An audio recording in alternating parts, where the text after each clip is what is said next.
안녕하세요 여러분. 오늘부터 의식 성장을 위한 독서 스터디를 시작하도록 하겠습니다. 첫 번째는요, 제가 의식혁명이라는 책을 가져왔습니다. 데이비드 호킨스 박사가 쓴 책이고요. 이 책은 유명한 베스트셀러로 알고 계시죠?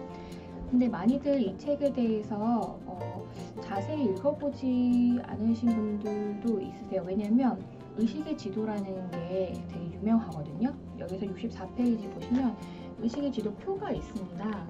0룩스부터 해서 1000룩스까지의 수치로 의식의 밝기를 표현하고 있는데요. 이 관련된 사진이 인터넷에 돌아다니고 있기 때문에 그것만 이제 직관적으로 보시는 분들도 많으세요. 그리고 사실은 여기 내용이 그게 거의 전부이다라고 봐도 괜찮을 것 같습니다. 그래서 저도 사실 그 표를 먼저 보고 이 책을 읽게 됐었는데 네, 그래도 책을 읽어보길 잘했다라는 생각이 듭니다. 그래서 자세히 읽어보고 싶으신 분들을 위해서 이 영상을 준비했고요. 그리고 의식 성장을 위해서 저는 이 지도가 정말 중요한 역할을 해줄 거라는 기대를 갖고 있습니다.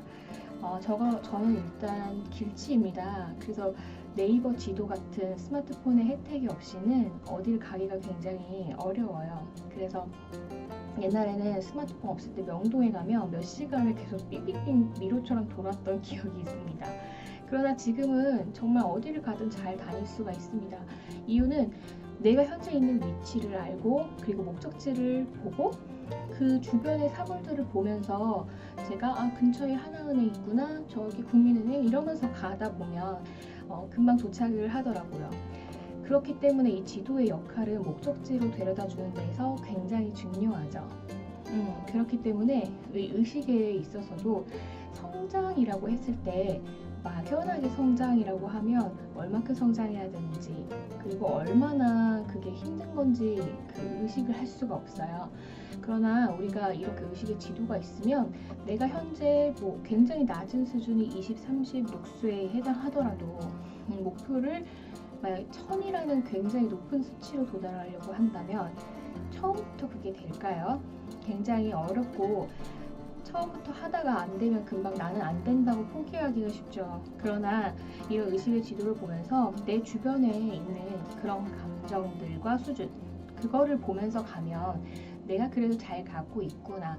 지금 내가 굉장히 낮은 수준의 수치심이어도 조금 올라가다 보니까 무기력한 상태로도 올라갔다가 또 두려워하는 마음도 근심도 있다가 자존심도 부렸다가 화도 났다가 그러다 보면은 긍정적인 수준이 200까지 올라가서 용기 있는 마음을 갖게 되고 또 긍정적인 감정을 느끼면서 타인에게 힘을 주는 말을 하게 되고 그러다가 좀 더 있다 보면은 포용심도 생기고 또 사랑도 충만하고 기쁨이 충만하고 평화를 누릴 수 있는 그런 상태로 가잖아요. 그것처럼 우리가 처음부터 바로 평화라고 할 수는 없더라도 내가 조금씩 올라갈 수 있다. 대신 목표를 정해서 그곳으로 가면 된다라는 의식에서 이 의식의 지도가 주는 관점은 굉장히 좋다고 봅니다. 그래서 이 책을 먼저 스터디로 한 이유도 의식 성장을 위한 기준, 내가 현재 어느 위치에 있는지 그리고 내가 앞으로 가야 할 곳은 어딘지를 본다는 관점에서 굉장히 중요한 의미가 있습니다. 이 책의 의식 지도를 이제 풀이를 해드릴 텐데 이 영상이 다 담기에는 좀 깁니다. 그래서 한 두세 개로 나눠서 진행을 할 예정이고요. 우선은 이 책에서 말하고자 하는 게 무엇인지 간략하게 이 영상에서 담아드리도록 하겠습니다. 자, 이 데이비드 호킨스 박사가 실험을 통해서 행동-운동 역학이라는 것을 통해서 물리적인 자극으로 근육을 수축할 뿐만 아니라 사람의 감정과 사실 그리고 지적인 것들도 이런 근육에 영향을 미친다 하여서 그 근육의 강도를 비교하면서 수치를 확인한 것이 바로 의식의 지도입니다. 이것은 페이지 38페이지를 보면 이런 말이 있는데요.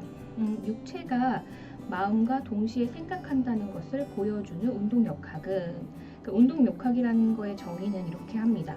육체가 마음과 동시에 육체도 생각한다는 얘기죠. 한마디로 그렇게 말하고 있는 운동역학은 마음과 육체의 뗄 수 없는 상관관계를 드러낸다. 그래서 질병이 진행되는 과정 메커니즘 안에는 의식이 작용한다. 한마디로 근육도 이렇게 우리가 느끼는 감정과 그리고 생각 그리고 어떤 사실에 의해서 반응을 하기 때문에 우리가 어떤 근육에 의해서 자극받는 것처럼 이 질병도 스트레스나 이런 걸 통해서 우리가 영향을 많이 받잖아요. 그래서 만병의 근원은 스트레스다라는 말이 어렸을 때는 이해가 되지 않았는데요. 내가 막 나쁜 걸 먹어야지 건강이 상하는 것이 아닌가 했는데 그게 아니라 스트레스 때문에 질병이 걸린다.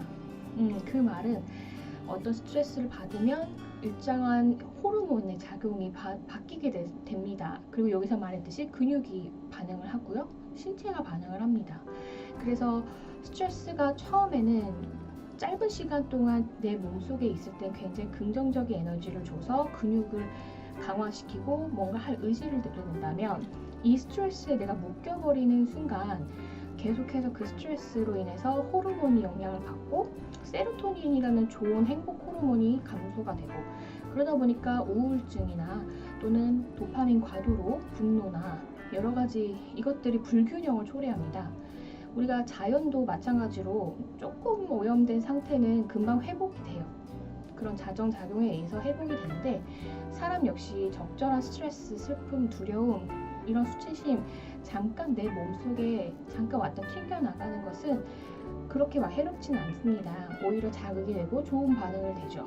그러나 그것이 내가 갇혀버리면 그 반응을 내가 먹어버리면 그것은 이제 자연이 더 이상 회복되지 않는 그런 수준처럼 되듯이 인간의 그런 사고 시스템도 이런 정신적인 반응 호르몬들도 불균형을 이루어서 결국에는 약물에 의존을 해야 되거나 또는 여러 가지 노력이 필요한 상태가 되겠죠.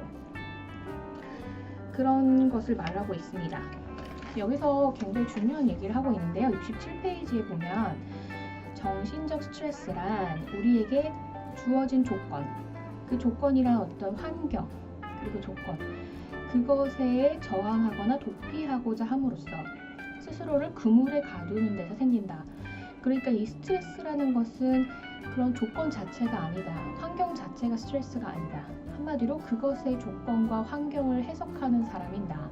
나라는 사람이 그것을 어떻게 반응하느냐. 한마디로 이 스트레스 상황에서 내가 배우고 성장하는 사람이 될 것이냐 아니면 저항하고 도피해서 이것을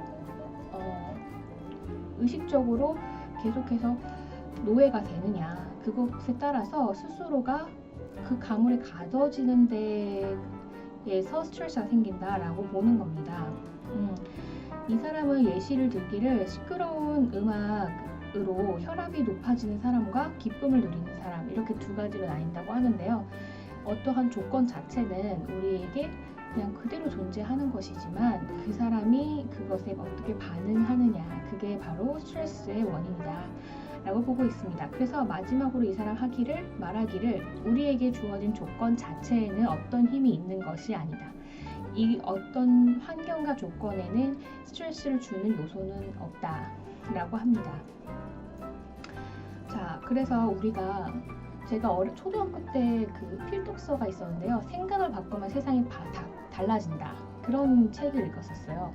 그리고 그 책이랑 또 한 가지 스티븐 코비의 성공한 사람들 7가지 습관을 보면 굉장히 재밌는 그림을 주면서 노파냐 아니면은 굉장히 아름다운 여인이냐 이런 그림을 보여주면서 이것은 바로 패러다임 전환이 필요하다. 우리가 보는 관점에 따라서 세상이 달리 보인다라는 말을 하거든요. 그것이 저에게도 초등학교 때 굉장히 큰 영향을 줬던 기억이 납니다. 내가 이 세상을 어떻게 보느냐 그게 굉장히 중요한데요. 이 의식을 우리가 나눠놓기를 의식의 지도에서는 200 수치를 기준으로 긍정적인 의식과 부정적인 의식을 나누고 있습니다. 자, 그래서 이 사람이 말하기를 200 이하의 수준은요, 개인 자신과 또는 주위 사람들과 사회에게 파괴적인 것을 주는 삶이다. 그 200 이상의 수준인 사람을 잠재력의 건설적인 표현이다 라고 하고 있습니다. 자, 그래서 이 사람이 지향하는 건 뭘까요? 200 이하의 수준에 그냥 진단만 내는 것이 아니라 성장을 이 사람도 원하고 있습니다. 이 저자는 69페이지에 이렇게 말하고 있습니다. 의식의 지도를 들여다보고 명상함으로써 기쁨의 단계에 이르는 그것이 목표다. 그래서 기쁨으로 가는 열쇠는 자신을 포함한 모든 생명 있는 것들에게 조건 없이 친절을 베풀고 자비심을 갖는 데 있다 라고 합니다. 그래서 조건 없이 사랑하는 것, 자비심 갖는 것이 바로 기쁨으로 가는 열쇠라고 합니다. 그래서 이런 말을 합니다. 치유를 받은 사람이 치유를 할 수 있는 사람이 된다. 이런 말은 사실 되게 유명하죠. 우리가 사랑받지 않은 사람은 사랑할 수 없다. 우리가 일면 부모님한테 보고 배운다고 하잖아요. 가족을 봐라. 너희가 배우자를 고를 때 가정이 어떤지 봐라. 사실 꼭 가정을 봐야만 하는 것은 아닐 수도 있습니다. 그 상황에서 가정이 그렇다 할지라도 자기 자신이 계속해서 의식의 성장을 깨가고 독서를 하고 나는 그렇게 하지 않겠다는 그런 무의식적인 작용에 의해서 스스로 더 좋은 삶을 베풀 때 그 사람은 성장할 수 있거든요. 그러나 대부분은 그러기 쉽지 않지 않습니까? 우리가 의식의 성장을 멈춘 순간 우리는 과거에 우리가 봤던 사람들이 롤 모델이 되고 그 과거에 봤던 사람들이 긍정적이지 않았다면 그것에 굉장히 비슷한 영향을 받아서 우울했던 부모를 보면서 우울하게 반응할 수도 있고요. 또는 술을 먹었던 부모님을 보면서 술을 먹어서 그 스트레스를 풀 수도 있는 거죠. 그리고 부모가 나에게 사랑을 주는 방식이 조금 긍정적인 방식이 아니었다면 나 역시 그런 방식으로 나를 대할 수 있고 또 나를 대할 뿐만 아니라 앞으로의 미래의 가정, 그 가정의 배우자와 그리고 자녀들에게 그대로 그렇게 행동을 할 확률이 높다는 것입니다. 그래서 의식의 성장은 정말 긍정적인 가정에서 아주 긍정적인 에너지를 가지고 배웠고 그것을 그대로 배운 사람들은 이미 많은 것을 누리고 있겠죠. 의식적인 부분에서. 그러나 그렇지 않은 사람이 많다라는 생각이 좀 듭니다. 그래서 그러한 성장을 우리 스스로 해야만 네, 온전한 의식 수준으로 우리가 회복이 될 수 있다는 것입니다. 자, 그래서 여기까지 이제 개괄적으로 말씀을 드렸고요. 마지막으로 이 사람이 쓴 비유가 있습니다. 제가 한번 찾아서 읽어드리겠습니다. 68페이지를 보면 간디에 대한 이야기가 잠깐 나옵니다. 읽어드릴게요. 자, 의식의 지도로 인해서 역사의 진행 과정에 대해서도 새로운 조명이 가능하게 되었다. 가장 괄목할 만한 점은 눈에 보이는 힘. 눈에 보이는 힘을 여기서 부정적 에너지로 보고 있는데요. 그걸 force라고 합니다. 부정적인 그 에너지의 힘, 무력적인 힘, 이런 것들과 인간의 내면에 내재되어 있는 진실한 힘, 파워, 긍정적인 의식, 긍정적 에너지를 구분할 수 있다는 데 있다.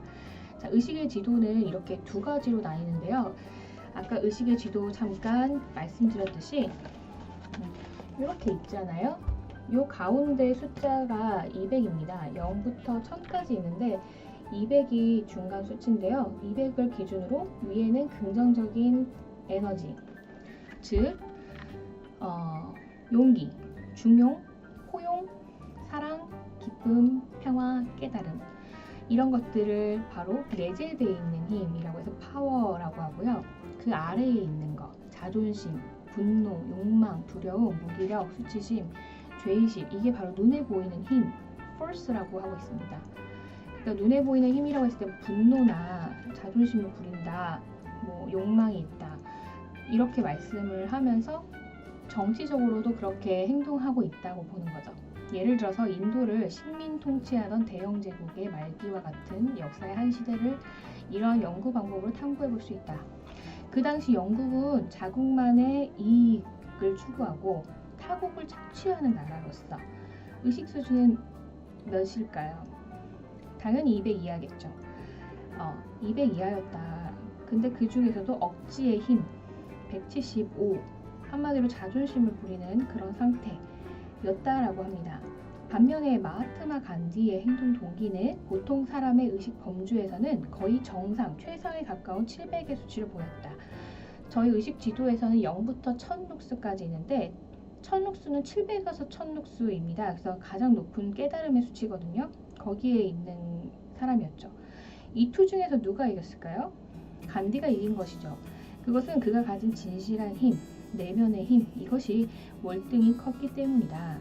대영 제국의 힘은 진실한 힘이 아니라 눈에 보이는 억지의 힘 175였고 이 억지의 힘은 진실한 힘을 만나면 결국 패배하고 만다. 자, 여기서 말하듯이 우리가 생각해 볼 부분이 있습니다. 정치적인 부분도 있을 수 있고요. 한마디로 우리가 사회에서 갑을관계에 놓인다고 하죠. 그리고 사회가 부정적으로 흘러가는 것들을 우리가 보고요. 정신적으로도 피폐해져가는 사람들을 봅니다. 근데 그것은 부정적인 에너지의 승리라고 볼 수 있겠죠. 그러나 우리가 각각 개개인이 이런 부정적인 포스가 아니라 바로 내재되어 있는 힘인 용기, 긍정을 주는 말, 사랑, 기쁨, 그리고 깨달음, 중용을 지키고 이런 것들이 그 각각 내면에 있으면 사회는 누가 이기는 싸움이 될까요? 바로 선한 것, 더 옳은 것, 사랑으로 포용하는 것들, 그런 것이 이길 수밖에 없습니다. 아무리 내가 물리적으로 지금 지배를 받고 있고 또 상사의 괴롭힘을 당하고 있고 그리고 부득이한 모함에 놓이거나 여러 가지 스트레스 상황에 있다고 할지라도 그런 것들은 결국에는 우리를 무력화시킬 수는 없는 것이죠. 억지의 힘이기 때문입니다. 우리가 더 높은 의식의 수준에 있다면 그러한 것들은 떠나갈 것입니다. 네, 저도 경험한 바가 있고요. 그런 경험의 사례가 굉장히 많습니다. 이제 저도 예를 들어서 굉장히 안 좋은 상황에 놓여 있었던 적이 있어요. 되게 폭력적이거나 어떤 성적인 폭력을 하려고 했다거나 그런 사람들을 대학교에서 뭐 만나거나 했을 때도 제가 만약 그 당시에 두려워하고 떨고 뭔가 위축되고 했다면 상황이 아마 어떻게 됐을지 예상이 안 되지만 당시에 제가 굉장히 덤덤하게 그리고 차분하게 그 사람에게 차분하게 그 사람의 진실적인 대화를 시도했을 때 그 사람들이 당황해서 더 상대를 하지 않고 가는 거죠. 그래서 이렇게 그리고 또 갑질 이런 것도 마찬가지입니다. 상사가 지나치게 이해할 수 없는 논리적이지 않는 행동으로 부하 직원에게 함부로 했을 때도 마찬가지입니다. 그냥 같이 수치심, 두려움, 뭐 화나고 분노하고 이렇게 하면 절대 이길 수 있는 싸움이 아니죠. 힘과 힘의 싸움이니까요. 전 힘이 없는 사람이니까요. 그러나 제가 더 그 사람에게 오픈 마인드로 해서 이렇게 하는 의도에 대해서 정확하게 듣고자 하고 귀를 기울이고 그리고 더 여유로운 마음으로 대했을 때 그 사람들은 절대 함부로 대할 수가 없는 거죠. 정말 그렇습니다. 그래서 의식의 성장이 정말 중요하고 그리고 나 자신을 사랑하는 데서 시작하기 때문에요. 나를 사랑하고 내가 나를 사랑하는 방식대로 다른 사람을 사랑해주게 되거든요. 나를 부정적인 의식으로 사랑하지 말고 예를 들어서 수치심, 두려움, 그리고 자존감이 낮는 상태로 사랑하는 게 아니라 나를 더 높은 포용력 있게 사랑하고 배려하고 용기를 주고 이렇게 사랑하는 사람은 내 배우자가 될 사람 그리고 나의 자녀가 될 아이 생명에게 그렇게 대할 수 있다는 거죠. 사랑을 받아본 사람이 사랑을 할 수 있고 우리가 더 경험한 사람이 그대로 할 수 있는 것 같습니다. 자, 의식혁명 첫 번째 스터디이고요. 다음 시간에는 의식의 지도를 하나씩 풀어보도록 하겠습니다. 구독 꼭 해주시고요. 계속해서 이 영상 함께 해주실 거죠? 좋아요도 눌러주세요. 감사합니다.